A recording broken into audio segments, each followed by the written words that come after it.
nablaman namin, sa grocery pala, 5% lang ay bibigay.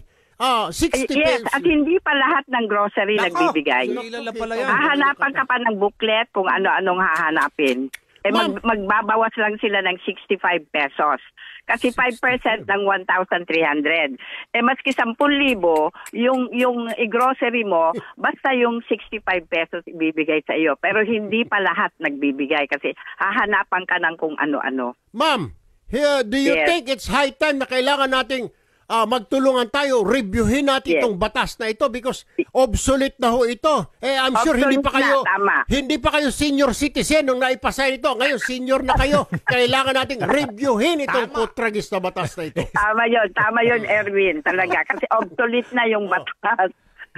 Natawa tuloy si Comila. Totoo naman, ma'am, di po ba? Nanay ko, senior citizen. May mga kuya ko na senior citizen. Paano parang may mga alam ho ako ayaw nilang ilabas ang kanilang senior citizen ID kasi pag binigay na rin sa cashier, parang nakataas pa ang kilay na cashier, parang perwisyo pa yung senior citizen dahil bibigyan ng discount. Yan na naman to. Totoo. At nag-ano ko, bakit ka pa hahanapan ng booklet? Fix naman na naibibigay sa iyo yung 65 pesos. Ano pa, booklet? O di sabihin mo na lang, wag na lang. Kung ang dami mong hinahanap, di sabihin mo na lang gano'n. At saka ang senior citizen, ma'am, madali na makalimot. Paano kung hindi dalang booklet? Kawawa naman. Yun na nga. That's it. Oo. Para saan doon yung booklet? Titingnan ko talagang senior ka na? Ano ba ito? Hindi. Kasi meron ka ng ID card Yung booklet, kung ano yung mga binibili mo, kung ano yung mga kailangan mo, gano'n. Kaya, pwede ba, Erwin, palis natin yung booklet na yan at yun ang konsumisyon. Konsumisyon ng mga Mag-usap tayo sa Lunes. Mag-usap tayo sa Lunes kung Mila at magtulungan tayo para isampa natin itong resolution na ito, alisin ang booklet at reviewin na itong batas sa senior citizen, ma'am. Opo, kulang nakukulangan ho ako 5% sa grocery. Diyos ko po, pineapple bayan. Personal consumption, katulad din dapat yan. Hindi lang 5% sa grocery. 5% ng 1,300. Yun lang ang allowed na mabigyan ng discount. Kaya pala, sa 1,300 magbe-base ang 5% per week. 65 pesos. 65 may mabibili ka pa. So kahit na mag-grocery si Lolo at Lola 50,000 at dumalaw ang kanilang apo o sila ang babysitter ng apo nila, 65 pesos lang kada linggo. 65 pesos. Kung sila mag-asawa, so 130. Hindi, isa lang ang magagamit mo. Wala pa rin. Wala kwenta. Wala talagang kwenta. Wala kwenta. Itapon sa basura yan.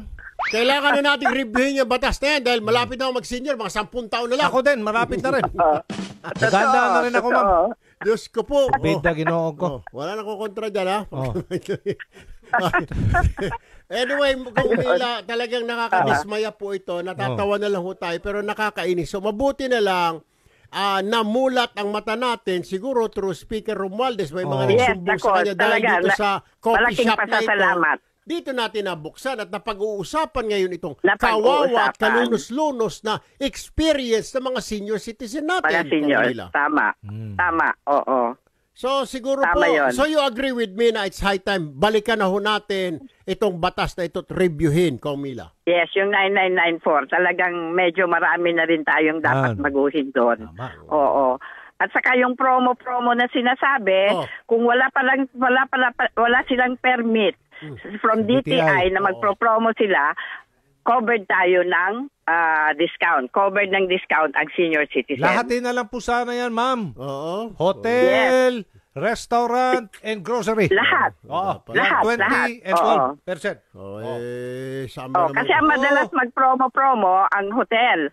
Pero kung wala daw silang permit sa DTI, ay hindi covered ng dapat may 20% discount and 12% VAT exemption. Lahat na to, ma'am. Toll, gas, ano pa ba? Airplane ticket. Yung airplane, ma'am, mayroon bang discount sa senior citizen?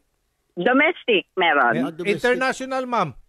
Wala. Kung dadalawin ni Lolo o ni Lola o ni tatay ni nanay yung kanyang anak na nag-migrate sa Australia, hindi siya pwedeng magbigyan ng discount? Hindi. Ano lang.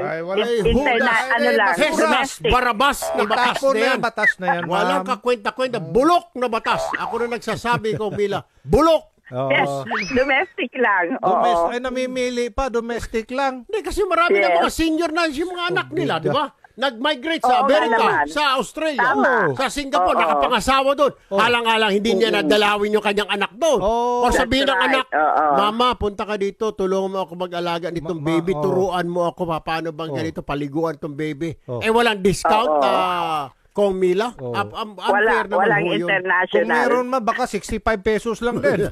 Purbida, Ginoo. Hoy! Kasi lahat na.